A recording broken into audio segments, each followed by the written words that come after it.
Hello, welcome to Inspiring Women with ADHD. I am Renee Allen, here today to talk to you about who knows what. I could change my mind last minute. But I think what I'm going to talk to you about is staying sane during the holidays or any time that's really busy in your life.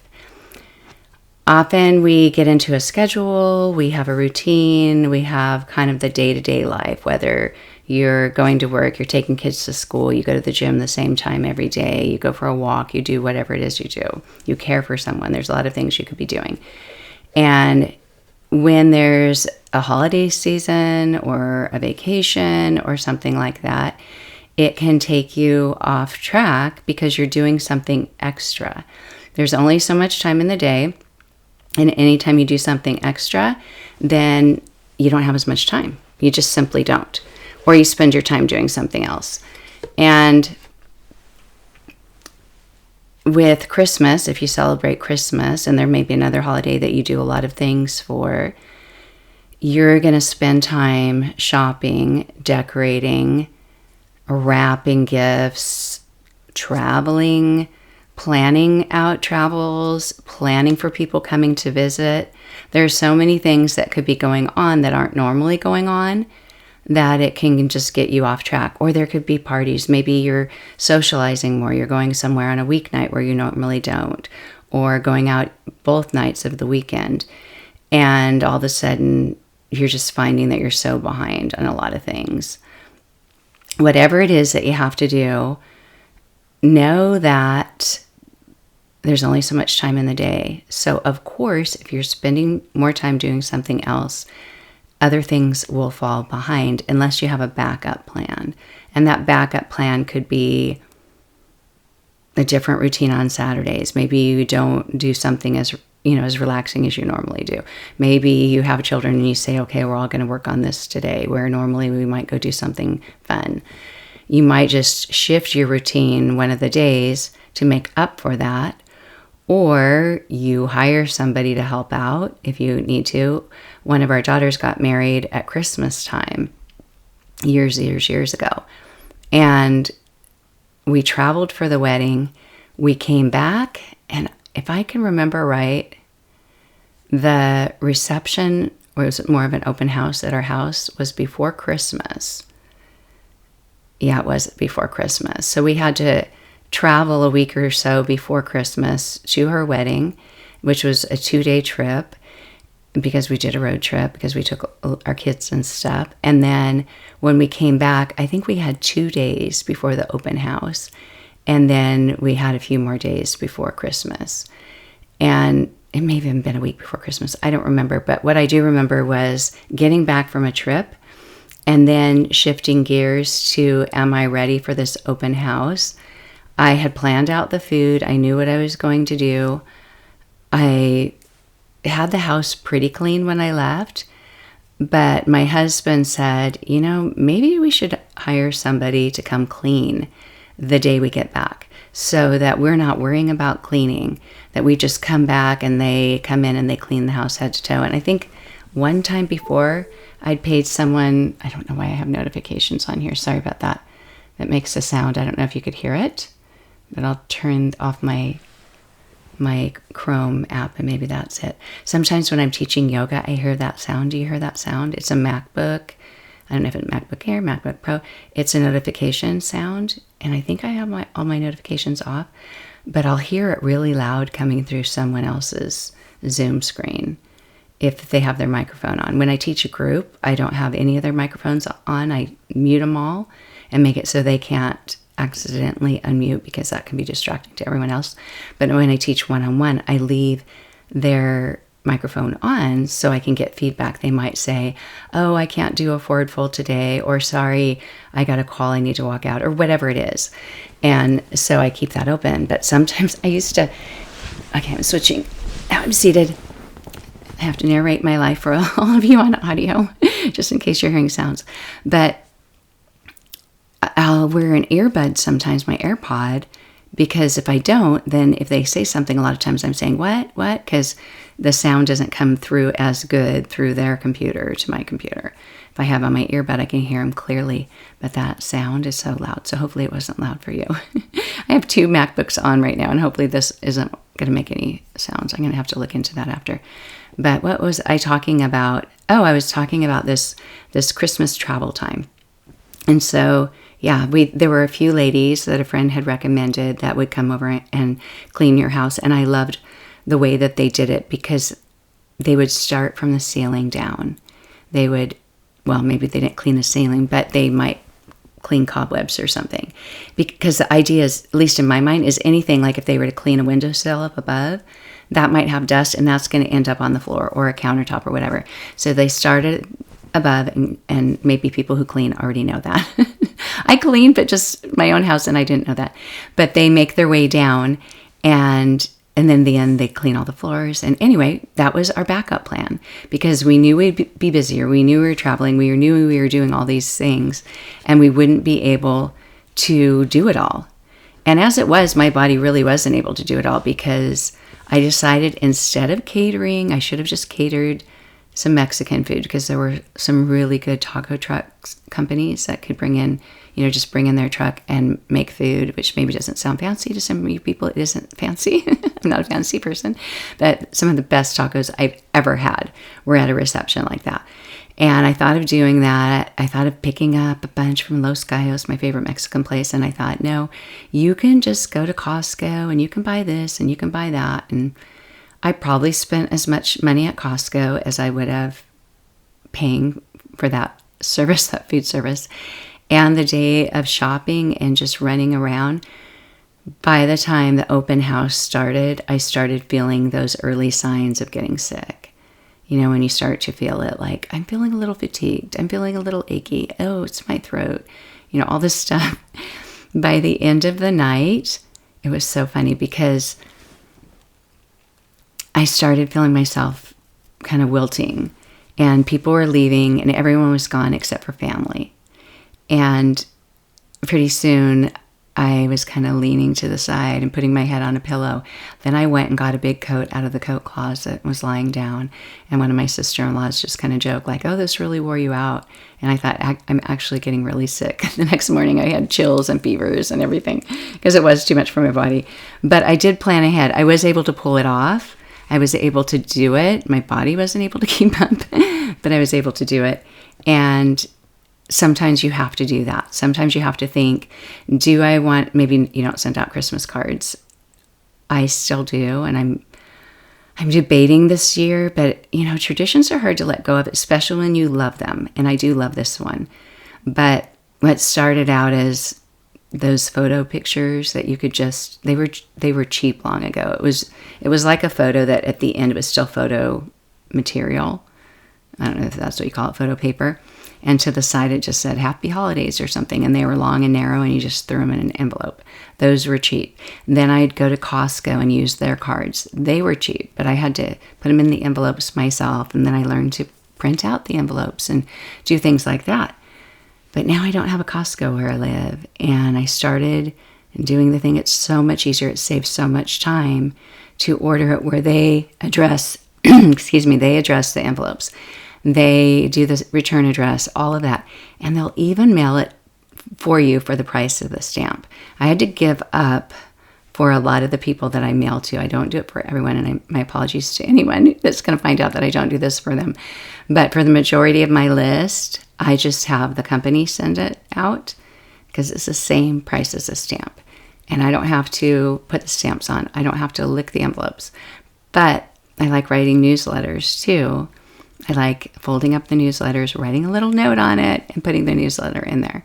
But as my family gets older, all of my children are adults now. What more do you say about your family in a newsletter? We moved, things like that.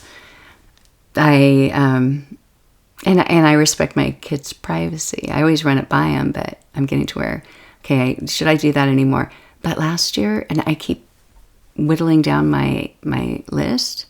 I think I'm at 100, 110, 120 or something. I have a lot of relatives, a lot of friends, and there's a lot of people I don't send to. but over $200. I really can't afford that. I really can't afford to spend $200 on sending out Christmas cards. So I'm deciding whether I want to do it differently. And if I do it differently, it's going to take more time. So how much is my time worth? Well, I'm not getting paid to do anything right now besides my normal thing, teaching. So it's not like I'm using the time to make money in another way. I don't know. I should be, but that's the reality right now. So all of those things that you might weigh out, what do you do this holiday season that will help you stay sane? What is your preventative method to stay sane during the holidays, to not wear yourself out, get sick, feel like you're going crazy, spend too much money, all of those things? Write down, journal it if you want. Write down or find a way to bullet it on a Google Doc or something. One of the people, Pete McPherson's his name, that I have learned from about blogging, and I really only have a few blog articles, but I've taken a few courses with him, and he loves to make things with AI. He makes all these apps, and he made one called Bullet Feeny, and it's a bullet priority app, and you can do it on your computer, you can do it on your phone, and I'm just learning it. It's so funny because I'll get tools like this, and then I'll even forget that I have them, and it takes a little bit of time to use them, but I started doing it. And I've started making a list of the things that I need to do if I want to do it the same way or if I want to do it differently. And if I'm going to do it differently, how would that be? So think of what you do to celebrate the holidays. It could be Thanksgiving, it could be Hanukkah, it could be Christmas, it could be another holiday. But whatever that is, if it's something you put a lot of effort in and you love doing that, then put all that effort into it. If you love putting a lot of money into it and you have the money to spend, do that, or spend it a different way. Think of who you want it to benefit. And there's just a lot of options. And so weigh that out so you don't have regrets, or you're not worn out or completely stressed out. I've had holiday seasons where, I've probably mentioned this before, I've gained a lot of weight. A lot of holiday seasons, I'd gained 10 pounds, 8 to 10 pounds. Between Halloween and New Year's, and sometimes Valentine's Day, and sometimes Easter. Sometimes I just wouldn't stop.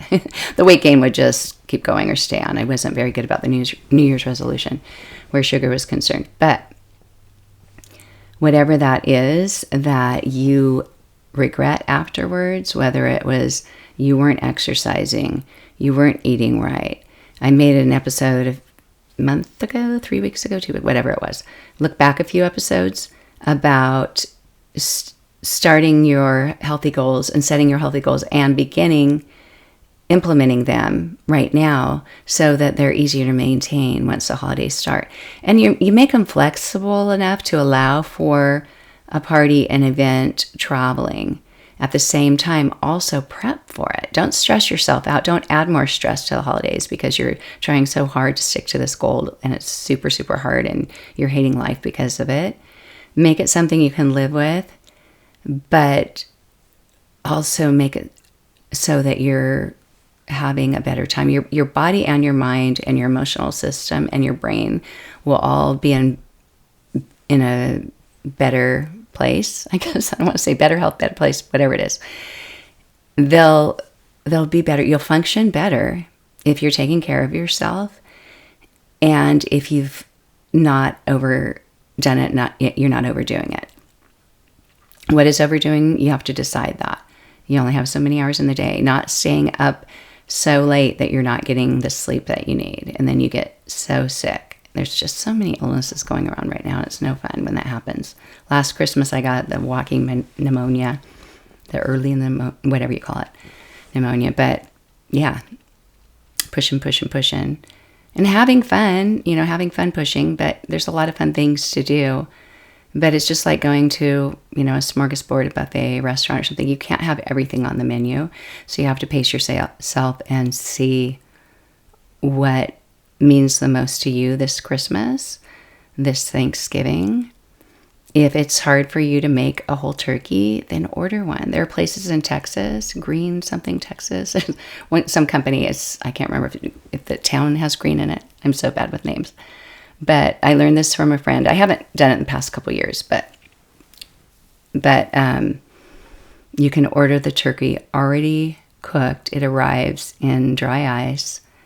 I even did it once when I traveled to my parents. I told my mom, don't worry about the turkey. I'll order when it'll come. We still had to heat it up, but you don't have to thaw it. You don't freeze it. It arrives, you put it in the fridge, and you still have to cut it. As a person who has that, the overwhelm, the things that some people don't mind doing, that's kind of the deal breaker for me. It's just like, oh, but then we have to cut the turkey. And my husband will do it. He doesn't love it. I don't love doing it. My son-in-law will do it, but he wasn't here last year. So what I did last year, if you're a turkey person for Thanksgiving, I don't know if I've shared it before, is I just thought, I'm not buying the whole turkey. What do we love? We love the turkey breast. And then if people like dark meat, I don't even know if anybody in my family does, but I know my mom does, and she's not eating with us, but I just know that's something that she says. So I thought if there's other people there that like the dark meat, then I buy a turkey leg. And I just buy, I think last year I bought 2 breasts and a turkey leg, or a whole breast. I don't remember, 2 half. I can't remember. It was twice as much as we needed. Even though it said the serving size, it was twice as much. Maybe we're not big meat eaters. But I just cooked it like it was chicken, but it takes up more space, but not as much space as a whole turkey. And I know some people have other traditions, like, a vegan, vegetarian Christmas Thanksgiving dinner, no ham or ham instead, or whatever it is. Barbecuing, there are a lot of traditions. But it's figuring out what that is and how it will work for you unless somebody else is in charge. Because I tend to let other people influence what I'm doing when they're not even doing it. I don't know if you do that. And even if it means the world to them, either delegate it and have them help, or just say, sorry, this is how I'm doing it this year. All that being said, I did have a somewhat of a breakdown last Thanksgiving. It was hard. Now that I think about it, I did do the turkey breast and the leg. And Thanksgiving morning, I think it was at 11 o'clock, and I still hadn't really started. I did a lot the night before, the day before, of prepping. But I was just doing stuff on my computer, and I remember thinking, this is one of those ADHD moments. I think I've taken my medicine. and I couldn't get myself to just get in there and start working on the turkey. And, it was a problem, but it's just a lot. It's a lot of pressure. So as I think this out loud, I'm probably going to change. And how I'm going to do it this year. Oh, yeah. Maybe see if my daughter her boyfriend's not going to be here, but maybe see if she wants to learn to do turkey this year instead of me. But yeah, so there's the preventative. What can I do? What can I change? What do I have control of to change so things will be simpler and hopefully less stressful? There are going to be things that you cannot change that are out of your control. How people interact, who comes, who doesn't come, who said they were going to come, who doesn't, who gets sick, all that stuff. Those things aren't in your control. And you have to brace yourself for that happening, for things not going as you would hope they would. And give yourself some tools in the moment to deal with things that happen, whether it's just having the energy to do it, the momentum to do something that you want to do. Let's say you say, yeah, I'm going to make Christmas cards, or yeah, I'm making the whole Thanksgiving dinner. It is my favorite thing. And you wake up that morning and you're just not getting going. Having some tools to get yourself to do it. What would that be? I don't know. Maybe somebody that can help you. An actual person, but a person who's doing it side by side with you, because when you have anybody working with you, even if they're not actually helping you with the one thing that only you know how to do, that is a part of accountability. Accountability, like co-working, is just working side by side. So having somebody else get up at the same time you do to cook, or come over and help you wrap presents, or any of that. Or plan a movie night and you work on this, you're making a craft for Christmas. I'm working on my cards. I used to bring my cards to my kids' basketball games and sit and do them while they're playing basketball. Mom of the year, right? But I did what I could do. So fitting things in where you can to make it doable. And if you're finding you need a break, and you don't have the stamina, give yourself that room to do that. Whether it's a nap, whether it's a walk. Last Thanksgiving, I said I had a little breakdown. I just was feeling like I need to keep going. I need to get going. This is once I started making dinner. And people were coming in and things weren't quite ready and all this stuff. And I knew it would take more time. And I just could feel all the tension building in my body. And I thought, you need to sit down. You need to sit down. There was a lot of noise in the house and stuff. And I just went somewhere. I literally, kind of scrunched down in a corner. Like I was hiding or something, like playing hide and go seek. Like I'm just going to go hide over here. And I did that. And then my other breakdown, oh gosh, now that I think about it, I think I'm good at these things. And I guess I am, because I gave myself some coping mechanisms, like going and sitting in a corner by myself and just telling myself it's okay to come sit here for a while. And then I got back up and I did more. And I enjoyed it. I enjoyed the meal and everything. But after dinner was over, I just had some weird energy in me and decided I'm going to go out and jump in the swimming pool. And it was cold and the water was very cold. And I'm not a cold plunge person. I want to be a cold plunge person, but I haven't been. It's kind of painful. But I thought I'm just doing that. And I mentioned to my daughter, I think I'm going to go in the other room, put my swimsuit on and jump in the pool. Maybe you should stop me. This is a crazy idea. It was almost dark. And she said, no, I think that sounds fun. So I did. I went and put on a swimsuit, walked back out with a towel, walked by everyone. They just said, what are you doing? And I ran out, jumped in the water. The grandchildren were all yelling, can we go swimming too? And we have a fence so they can't get past the gate and stuff. But they were all yelling that they wanted to swim, and I just ignored them. Usually I take care of them, and just this time I let their parents talk to them instead of me stopping what I was doing. I just did what I wanted to do and jumped in the water, swam across the pool and back, and jumped out. It was so cold, but it was a good reset.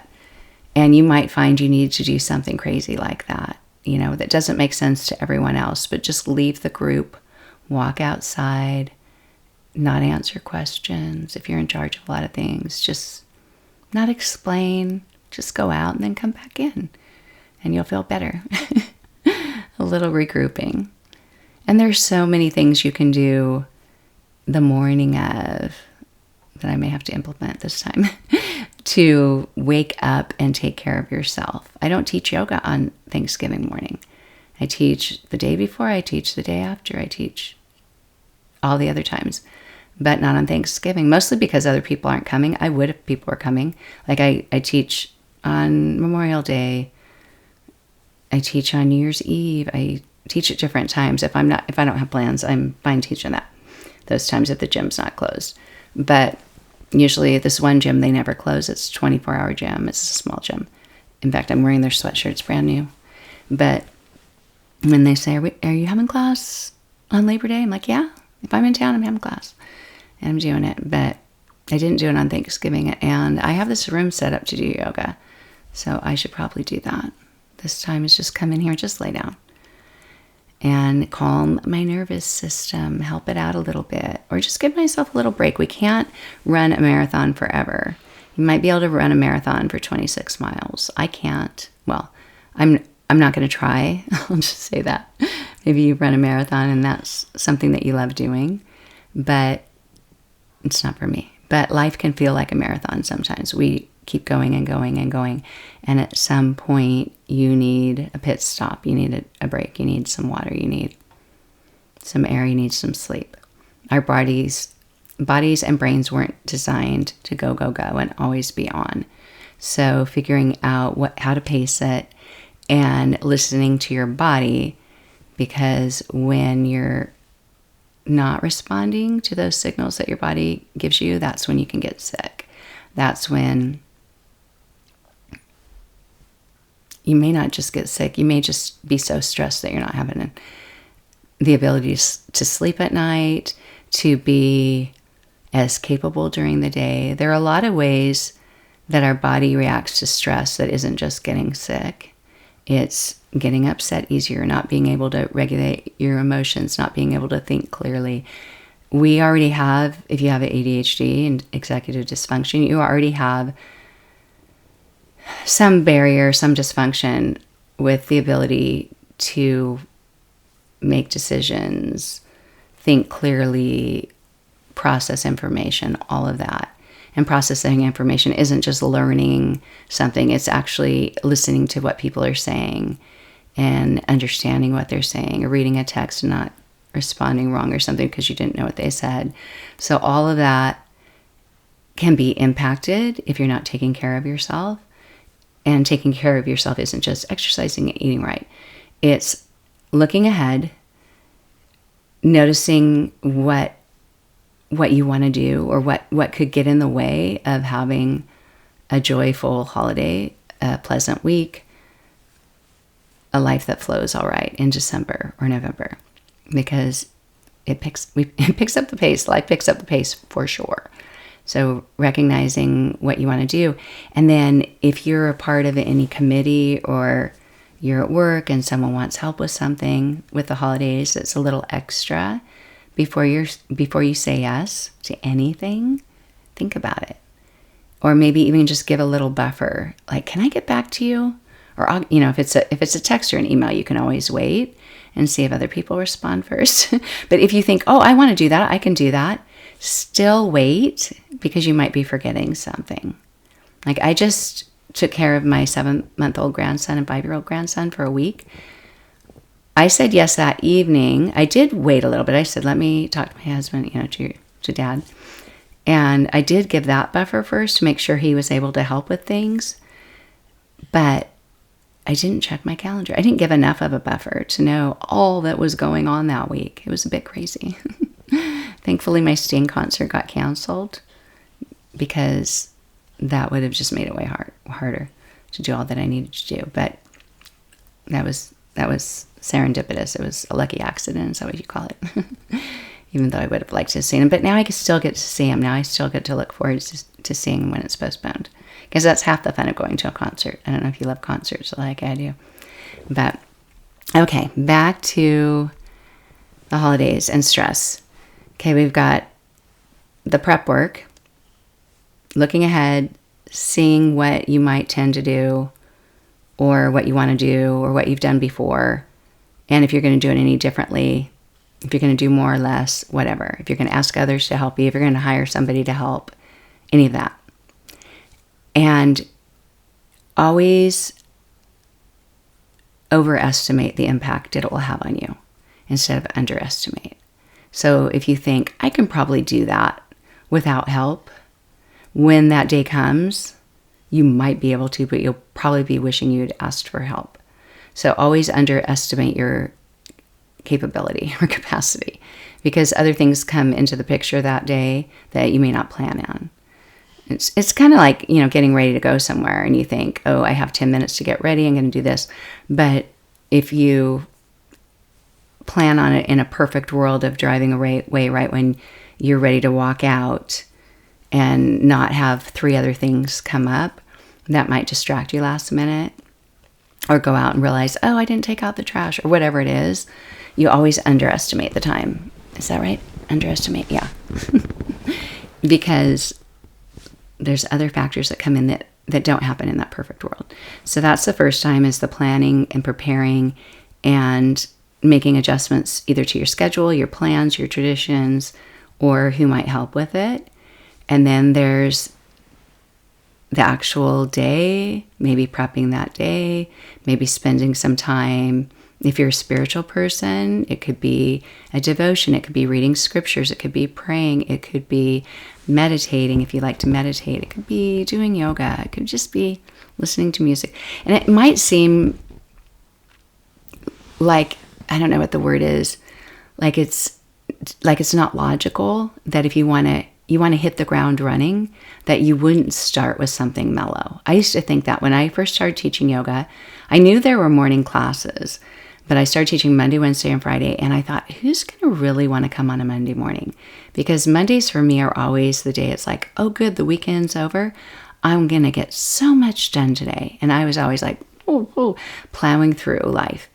And so I thought the idea that somebody would drop off their kids for school or say goodbye to whoever, or before they go to work, they're going to come in and go to a yoga class. Because it was kind of energetic, but it was mellow and meditative too. It was vinyasa flow, except for the hot yoga I teach, it's kind of a meditation in motion, although it's more lively music. But yeah, like I thought, who wants to do that on Monday when they want to get going? They want to, just conquer the world, not take time for themselves and do self-care, because that's kind of what yoga is. But we all learned that Mondays were one of their favorite days. They were starting the week out right.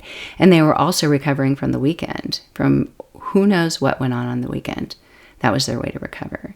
So having something the day of to take care of yourself, or the night before, preparing what you're going to wear, making sure your laundry's all caught up, and so you're not rushing that night to find what to wear or whatever. All those decisions are hard to make in the moment. They're not as hard for your brain when your brain is relaxed and there's not a deadline.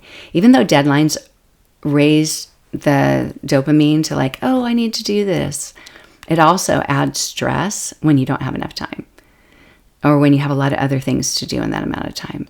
So any prep work you can do for the day of, besides the weeks in advance or months in advance. And then the actual moment, whatever you're doing, notice how your body's doing. And that might not seem like a normal thing to do. The more you do yoga, the more that I've done yoga and the more I teach yoga, I found that because I do this interoceptive approach where you're noticing how your body feels while you're doing yoga. Not the whole time, but a lot of the time. So, you're like, oh gosh, my lower back is just so relaxed. Oh, my shoulders are opening. Oh, something's different with this shoulder, the shoulder on this side than the other. You're noticing all those things, and that helps you do yoga in a way that's safe for you, and not just do something because you're supposed to do it, but actually take care of your body. But it also gets you into the practice of noticing what's happening in your body. So if you notice that you're all tensed up, and usually we are, even if we're relaxed in yoga, if I ever think to say in a yoga class, see if there's room to soften in your mouth. So right now, just notice what your mouth's doing. And usually the mouth is kind of coming inward together. That's tension in your mouth. There's muscles that make that happen. So to relax that, to soften that, you have to think about it. You have to manually just kind of let that go. It's like you're letting go of some weight. And when you do that, it not only happens in the mouth, it happens in the cheeks and along the neck and into the shoulders, into your back. And it's creating this response in the body that's more calming. It's taking you out of that sympathetic nervous system, that fight or flight, that go, go, go, go, go. And you might need to go, go, go, go, go. But if you stay in that fight or flight the whole time, like the whole day when you're getting work done, just like you can't constantly think about what you need to do, you can't constantly think, okay, I need to put my finger on this M when I'm typing on my computer, and then the R for Mr. and then the period. You do it enough times that you just learn to type without thinking about it. If you had to think about every tiny thing that you did, your brain would be completely maxed out. Same with the body. If it was always on alert for, I got to do this, I got to do this, I got to do this, you're going to get maxed out. So you might give some alertness, you might give some level of importance to, this is important, I need to do this. But hopefully get into some kind of groove to where it's easier for your body and you're not tensing up. You're actually having fun. If you think about cooking and doing some prep work with that, like on TV, they always have all their ingredients in cute little clear cups and stuff. And they just pour, and here's some tomatoes already cut up, and here's some onions, and here's some of that. If you have some kind of system to how you're cooking that's methodical, that's more relaxing for your brain. That's more relaxing for your body. First I'm going to cut up all the vegetables. I'm going to put them in all these containers. Now I'm going to take this and this and this and mix it, or whatever your method is that makes sense to you. If you do it in that way, it'll be more calming. And if you notice what's happening and what might be the cause of that tensing up, and you find a way to not have that happen as much. So part of letting go of stress is knowing how to relax in the shoulders, the mouth, the jaw, the hands, if you're lying on your back, whole body. Part of it is also noticing what is bringing in that pressure. Is it your assumption of what people need, or is it actually people? It's actually people. And if it's people and there's anything that you can control with that, whether it's stepping out or doing something differently with those people, you can do that.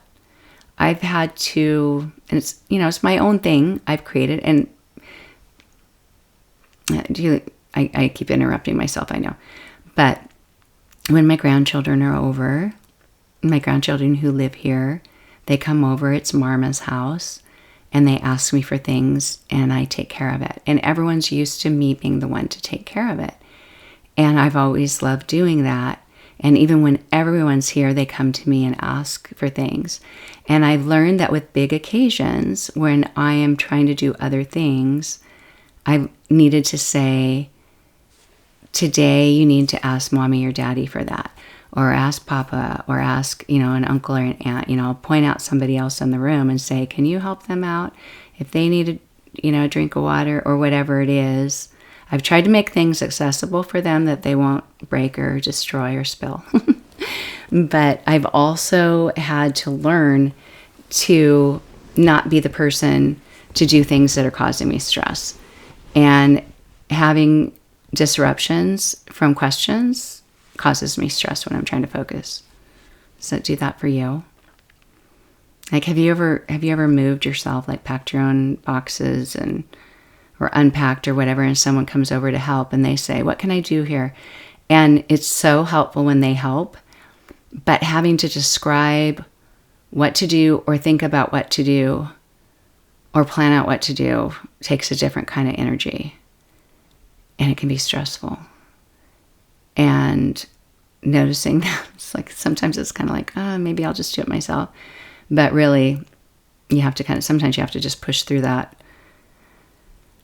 discomfort of having to figure out how to delegate and know what would be a good idea to have somebody else do. It's not a control thing. It's more just a different way of thinking, of having to explain. Has somebody ever come to you and said, I don't know where to find this. Where is it? And you know where it is in a room, but to have to say it's in the closet on the top right shelf behind it, and you can see it all, but it is harder to do all that in your brain and in your body than it is to just walk in and do it. So a lot of times I walk in and do it because another thing, if you have ADHD, sometimes you forget that you moved it. Oh yeah, it used to be there. When they come back and say, I looked right there and it's not there. And then you think, oh yeah, I moved that last week. That's right. Oh my goodness. I'd love to hear what things are challenging for you during the holidays. If it's meal prep, my Aunt Jane loves making big holiday meals. And the more people, the better. We had a celebration for my mom a couple of years ago for her 80th birthday. And my Aunt Jane said, everyone come over and eat, because we were all gathering in the city where she lived. It was most central for where my brothers were and my parents were, and close to an airport. And she said, everyone come over. And she made, I swear, she had 1,000,000 rolls. This wasn't even Thanksgiving. This was Labor Day weekend. She had trays and trays, like she was a caterer, of homemade rolls. She made every single one of them. And some kind of brownies. And the food was fabulous. And she said at the very beginning, and 100% authentic, so full of joy, just beaming, just giddy as can be. This is my favorite thing to do, is to gather people together for dinner. Oh my gosh, sorry. I was afraid of this. I had to start over. I forgot to turn off the sound on the outro song. It's called an outro song. I don't know if you know this. On a podcast, there's a song at the beginning, that's the intro, which makes sense because we're used to saying introduction. But outro, that sounds weird to me, but it's what it's called, an outro song. And because I can't make up my mind, I have about 7 or 8 different versions. And right before I started, actually I have more like 10 that I've clipped in different ways. But I told myself, make sure that the little headphone icon isn't lit up because that means that will play. That means the sound of that song will play if I get that far. And in my mind, I thought, oh, you don't need to check. I probably turned it off. And I don't know that I'll talk as long as I did on the last recording. Well, I've hit 40 minutes. And yes, I have talked as long. So the song from last time just started playing. I'll probably cut it out. But anyway, I have to explain because I don't know if it'll naturally, if I got to a spot where, like if I started talking again, it would sound natural or not. It might sound like, and before I was talking down here, all those little things I shouldn't care about. But okay, back to my Aunt Jane. That's her forte. So that might be your forte. You might think, Renee, why is it even hard for you to cook dinner? It's so fun. So fun. And it might be your favorite thing, and that's super fantastic. I don't know what my favorite thing is right now. I think it's Christmas morning. I like Christmas morning. I like Christmas Eve. I don't like cooking on Christmas. I let my kids know that years ago. I don't cook on Christmas Day. I like making stockings and choosing things for that. A lot of things. I choose too many things. I learned many years ago, well, I'm not a seamstress at all, but my mother-in-law made stockings, homemade stockings. I think I've shared this before, but she made stockings out of a quilted fabric, like a quilt and cotton. So it could be a plaid or any pattern. Every child in their family had a stocking with that quilted fabric and then fur at the top. And they didn't have their name on it or anything, but you knew by the color of yours and the pattern that it was yours. And when I married my husband, she made one for me and one for my husband. And I thought, that is so cool, because I grew up, and I didn't have any regrets at all, but I grew up with my mom using my dad's socks. She would go in and get my dad's black socks, sometimes brown. They were longer ones, like dress socks. They were long enough. They weren't like gym basketball socks, but they were long enough that she would put an orange in the bottom. We had an orange and an apple and different kinds of nuts.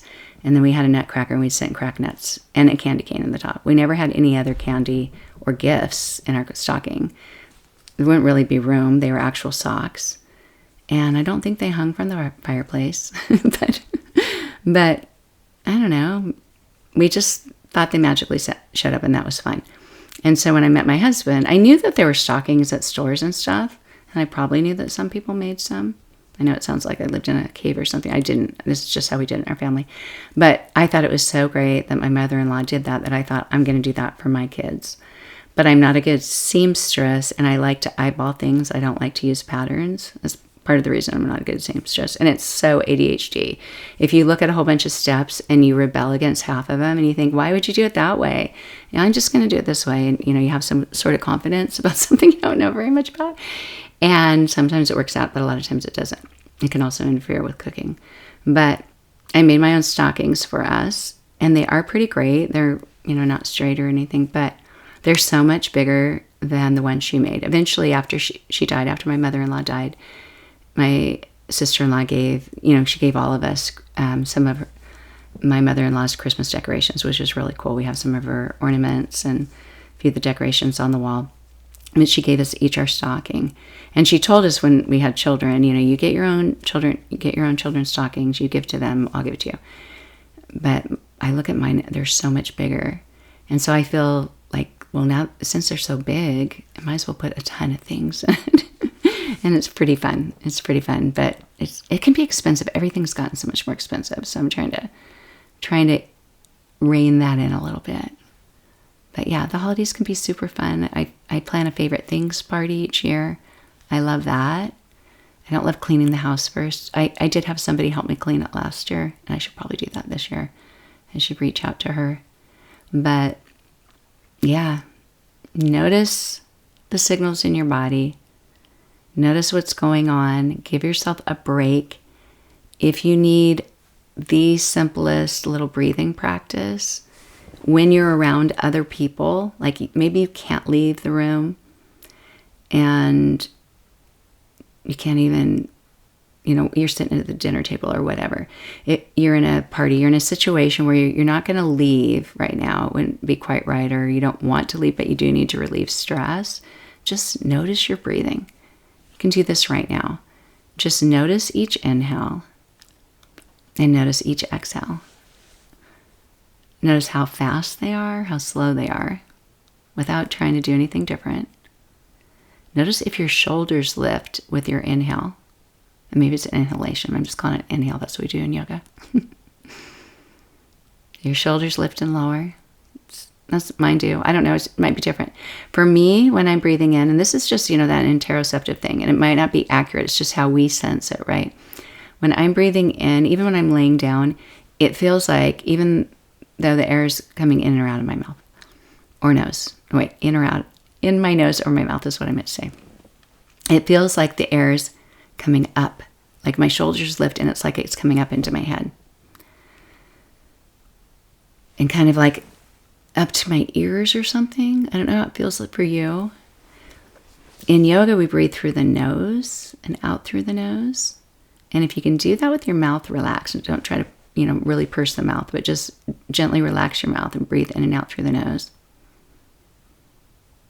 And if you do that kind of your normal way, like where it feels like the air is coming up and your shoulders lift, for me anyway, it feels more restrictive. It's not as natural. To get as much room as you can have in the lungs to get a really full inhale, you need to relax your stomach, your belly, because if you tighten it up, then the diaphragm can't push down as much. If your diaphragm can push down, the lungs will expand as much as they can. If your diaphragm is hitting something, that can't happen. The other thing is if you're creating width in the rib cage, you start that in the throat. This is how I do it anyway. I don't know, I've learned different techniques from different people. This is how it makes sense to me. It's my method. Other people might do it a similar way. But you widen at the throat, like right here in the neck. And so you widen there as you breathe in. And as you widen in the throat, you feel so much more width in the rib cage. If you're standing up, it's forward and back and sides and in the throat. And if you keep doing that, notice if the shoulders are lifting as much or if it feels like your air is coming into your head. For me, it doesn't. My ear, it doesn't feel like, to me, it's going even past the nose.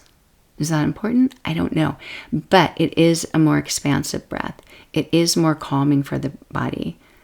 There are books written, and I have a few of them, on, stimulating the vagus nerve and getting into the parasympathetic nervous system mode. I don't know what the proper terminology is for that.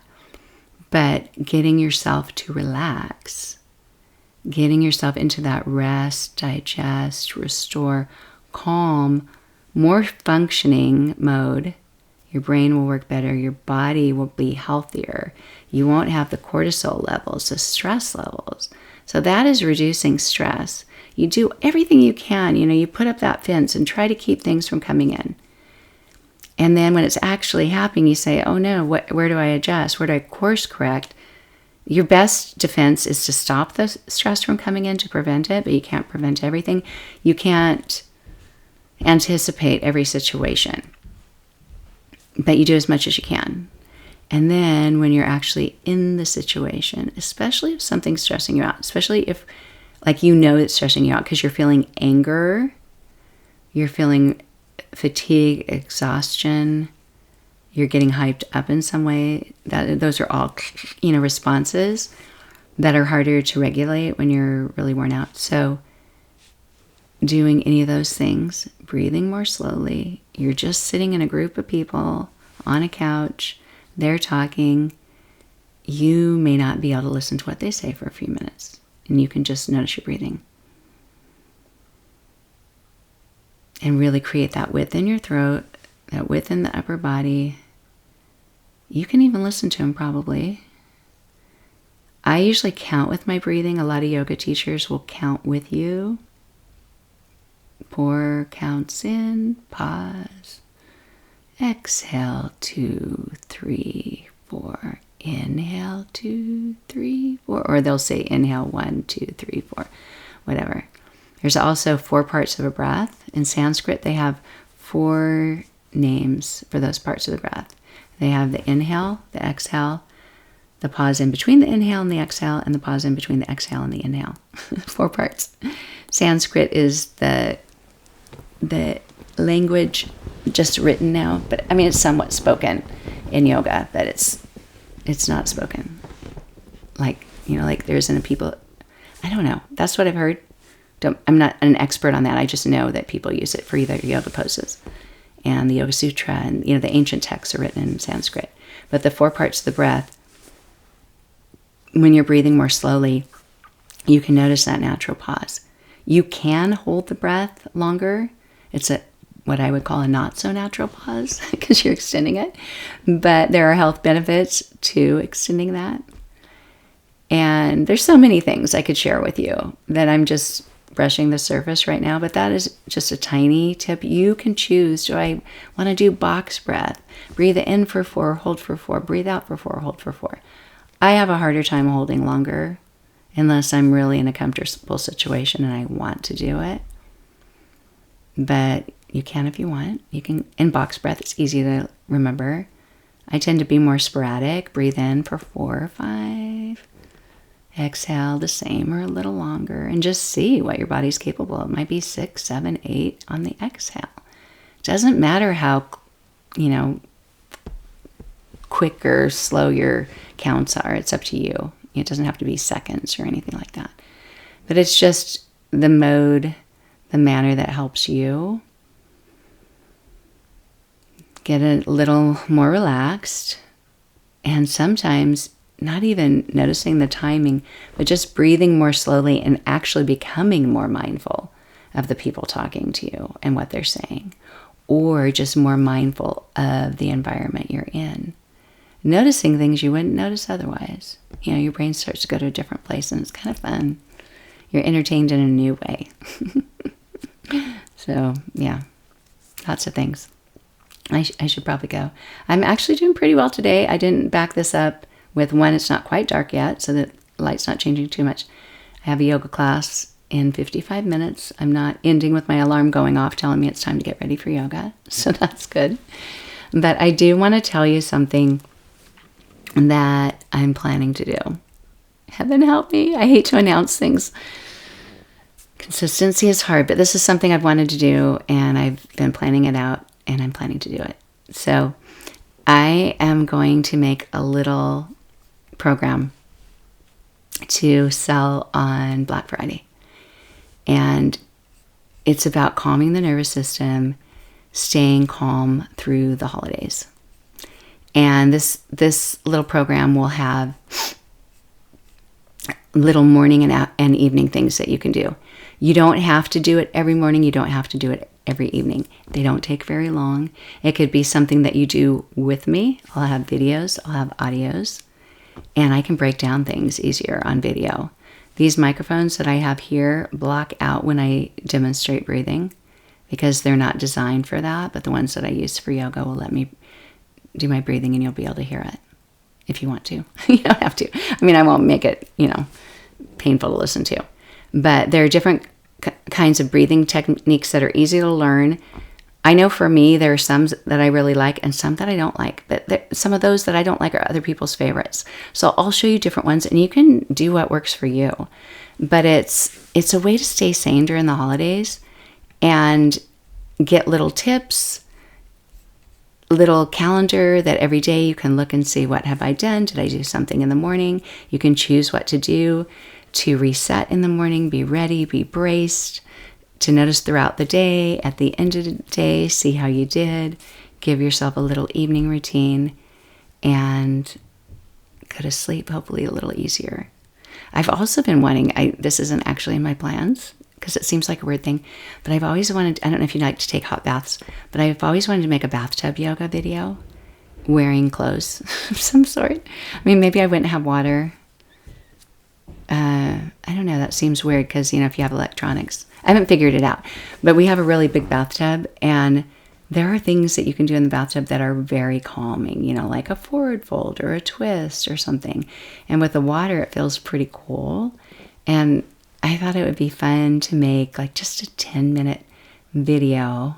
It could be audio too. Video is nice because you can see what to do. Some people get confused if they don't know what to do. But not everybody wants to prop up a video, when they're taking a bath. Audio you can listen to. So maybe I'll have it both ways like I do with this. but it'd be kind of a fun idea, especially in the winter time. But yeah, watch for that. Black Friday's coming right up. I realize that. So I've got to get this, I got to finish this up. I've been planning it out, and it's just going to have like a little calendar checklist, little video lessons. I can send a little email each day with some tips, and every day give you something else that you can do. But also, I don't know if I can set up the video library yet, like where I can have it like a course. I don't know how to do that yet. I don't think I can do that in time. Maybe later I can get it in that format. But you know how people have online courses where it's like, click this, and then you go to the next module.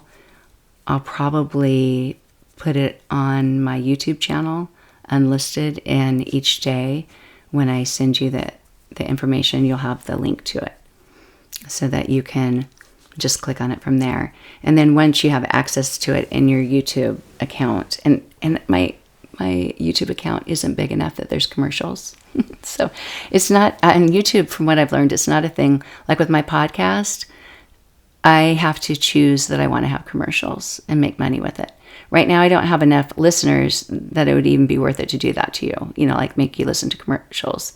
And I get, 30 cents a month or something, Wouldn't even pay for my publishing, hosting website. But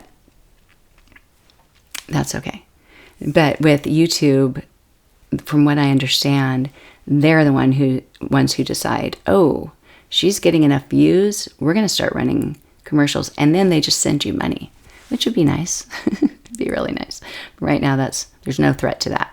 That being said, even if you listen on audio, go to my YouTube channel, find it, Inspiring Women with ADHD. There's also Renee Allen Yoga. I don't have that much on there, really. I mean, I have a ton on there, unlisted, that no one has access to. But I'll put the yoga from this. I'll probably put it in both places, on my Renee Allen Yoga and the Inspiring Women with ADHD YouTube channels, because depending on where people know me, they can access it through there. But anyway, calm throughout the holidays. Daily yoga, breath work, staying sane, and just little things. I know when I've been in a little mode of every morning I wake up, I used to have a yoga mat to the side of my bed. I don't know why. I don't now. I don't really have room for it. It's where you walk to go to the bathroom in this house. And I don't know, I don't want people walking on it. The other house, I was on that side of the bed. And I would just kind of fall out of my bed, well onto the floor, and just go into child's pose. And it got to where I was just doing the same 3 poses. Then I'd stand up, and it's like, I'm ready. And it didn't take very much time, 5 minutes maybe. It was such a great start to my day. And if you pray, you could even just go down child's poses, like on your knees to pray. But instead of you're, up to a bed or something, you're just down on your head. I don't know, maybe that's where it originated from. They have prayer hands in yoga. Do you know that? Anyway, I get so excited when I talk about yoga. But I get excited just talking to you too, about anything actually. So thanks for listening today. And I think that's it. Let me know. I always say I think that's it, and then I think of more things. But do let me know. Reach out to me some way. Hello at reneeallen.com. Renee dash, there's a little, that dash. reneeallen.com. Let me know what you need help with during the holidays. What stresses you out? What might be helpful? Because I'm still creating this program. And I want to be able to do something that's helpful to you. And I guess that's it. I'll be back. Bye.